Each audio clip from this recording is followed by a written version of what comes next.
Hey everyone, it's Tico, and thanks for joining me today for another tarot tutorial. The next two videos are going to be covering a little bit more of esoteric topics before we move into covering the major arcana, and then the plan is to revisit both the minor and the major arcana by starting to teach some astrology. So it'll seem a little out of place because we'll start talking about astrology, and then we'll look at how astrology ties into the tarot cards and the systems and everything we've kind of learned together. So hopefully by now, you have a decent understanding of the minor arcana influences, minus the astrology, of course. And before we start the major, then I kind of wanted to use this section for a couple lessons in between to talk about, like I said, a little bit more of some of the esoteric symbolism behind the tarot deck. In specific, the creation of the Rider-Waite Tarot deck by the Golden Dawn. Also just wanted to kind of say, I know some people have messaged me and said, oh, I'm at video so-and-so, but I'm meaning to watch them and trying to keep up. The rate I release these is not the rate I anticipate people going through the videos. Take your time, journal, write about them, watch them on your own accord. Watch them out of order if you want. Use this information in correspondence maybe with some other information that you're doing. There'll even be future tarot videos past these tutorials that I'm going to be doing. But for right now, let's just get focused back to this. So we have our note guide, and this is called the 7 Principles or Laws of Hermeticism. So why this is really important is, remember we had talked about, that's just a little fun fact. We had talked about the alchemists, right? And using some of the rules of the elemental alchemy to interpret the cards and look at some of the definitions. And so the alchemists eventually were or became what they called Hermeticists. And they practiced these 7 principles of Hermeticism. There's a book called the Kybalion, written by a group called the Three Initiates, that I believe was published at the early beginning of the 1900s. And it's interesting. So the imagery is written right into the major arcana of the tarot deck. Remember how we talked about numerology? Number 9 was a number of attainment. And the 9th major arcana is called the Hermit, which is not just for someone that's alone, but it was actually the Hermetic, right? The person who practices and implements these laws of Hermeticism. And there's essentially 7 principles. So you'll see these 7 principles reflected. Sometimes there's multiple principles reflected in a tarot card.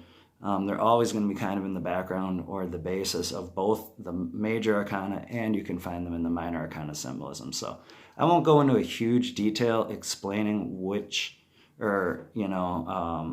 go into huge detail explaining each one of these and which data corresponds with it, mostly because there's probably a lot of better information out there that you can access. But I just kind of wanted to give a really broad overview of what these 7 principles or laws of Hermeticism are, and then the next tutorial is going to be the 7 steps of alchemy, because those are also reflected in the deck, and then we'll kind of move on forward. So when we're looking at the 7 principles of Hermeticism, the first principle that they called was the principle of mentalism, which stated that all, capital A, the all is mind, and that the universe is mental. It's mental in creation, right? Everything exists inside our mind, the entire infinity of the universe. So for Hermeticists, this was kind of a cheat code for when you're dealing with, let's say if you were channeling beings or working with multi-dimensional beings or doing some sort of rituals, you would say, well, is this real or am I making this up? They would say it doesn't matter because everything exists in our mind, right? So if we're able to create our realities through our mind, we create everything, right? The all, the infinite God is mind. We share this same connective consciousness, right? So that's the first principle. That's called the principle of mentalism. The second principle is called the principle of correspondence. And that went as above, so below, as below, so above, right? So when we're looking at that, there were corresponding dimensions of things, right? So something in, like, let's say the really high angelic or heavenly realms would have a correspondence to something here on Earth, and vice versa. Something on Earth can represent this. We can also look at this as just like, as we're talking about mentalism, all is mind, this could just, really relate to human psychology and how we process things. That there's, we talked about that when we were reading the cards. There's a practical way to look at things, and then there's a higher dimensional way, or a more spiritual perspective that we can use when we're examining the cards. Okay. The third principle was the principle of vibration, which is that nothing rests, everything moves, and everything vibrates. This sounds a lot like quantum physics long before it was discovered.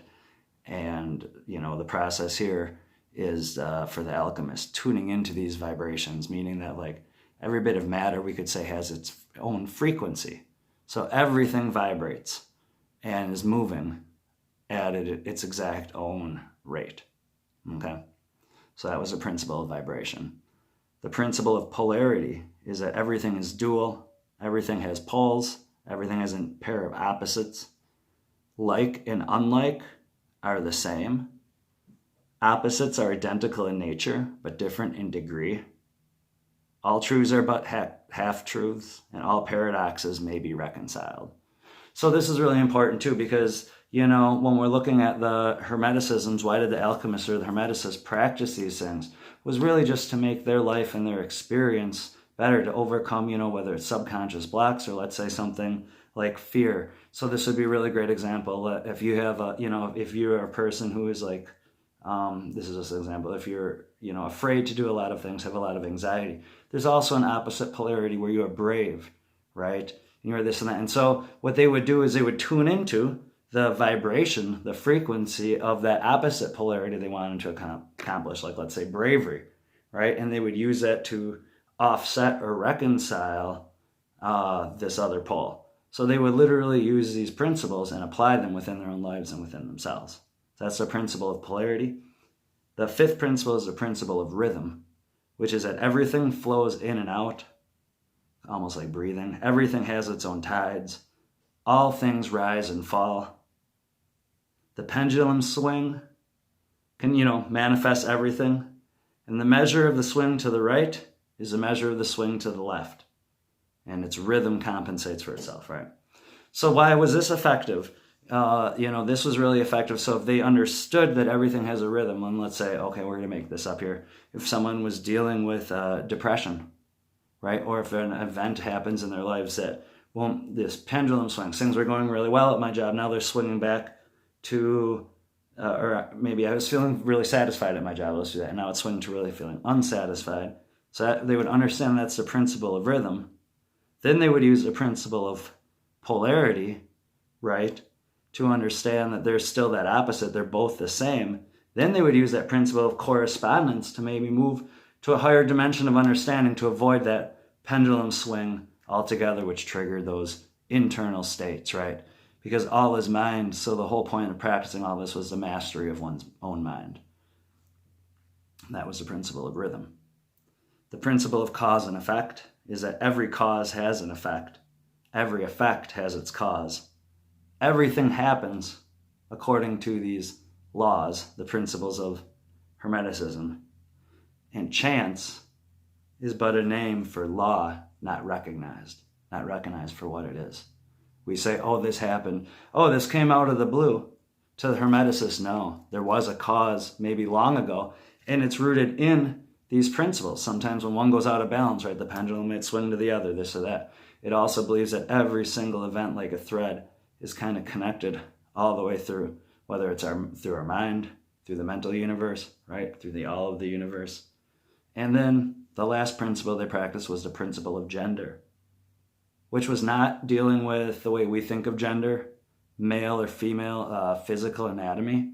It was also not looking at sexuality or expressions of those types of gender-based traits. But when we would say the principle of gender, you would think more of like the polarities of different poles on a battery.